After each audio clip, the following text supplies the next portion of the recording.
పార్వతీపురం మన్యం జిల్లా సాలూరు పట్టణంలో ఎన్టీఆర్ 29వ వర్ధంతి సందర్భంగా వెంకటేశ్వర డీలక్స్ జంక్షన్లో ఎన్టీఆర్ విగ్రహానికి పూలమాలలు వేసి నివాళులర్పించిన స్త్రీ శిశు సంక్షేమ శాఖ మరియు గిరిజన శాఖ మంత్రి గుమ్మడి సంధ్యారాణి.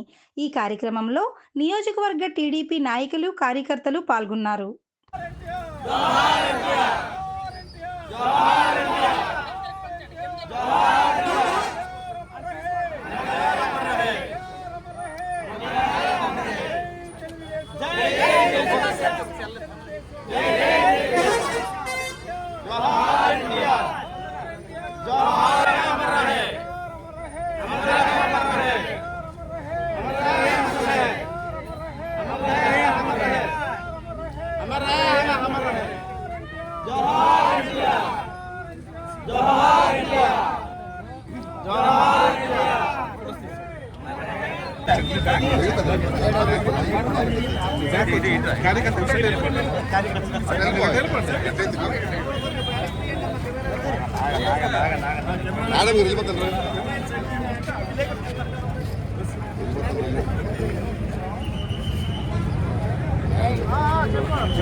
అధ్యక్షులు నందమూరి తారక రామారావు గారు వర్ధంతి సందర్భంగా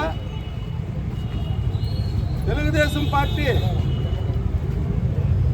ఆవిర్భావక ముందు కాంగ్రెస్ పార్టీ బహుళ రాజకీయ సంస్కృతిని కోకట వేళ్లతో బెకిలించి అతి తక్కువ కాలంలో తెలుగుదేశం పార్టీని పెట్టి ఈ రాష్ట్రంలో ఉన్నటువంటి పేదలు, బడుగు వర్గాల వారికి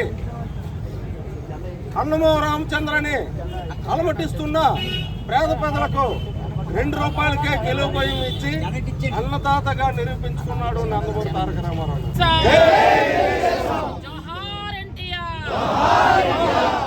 అందరికీ నమస్కారం.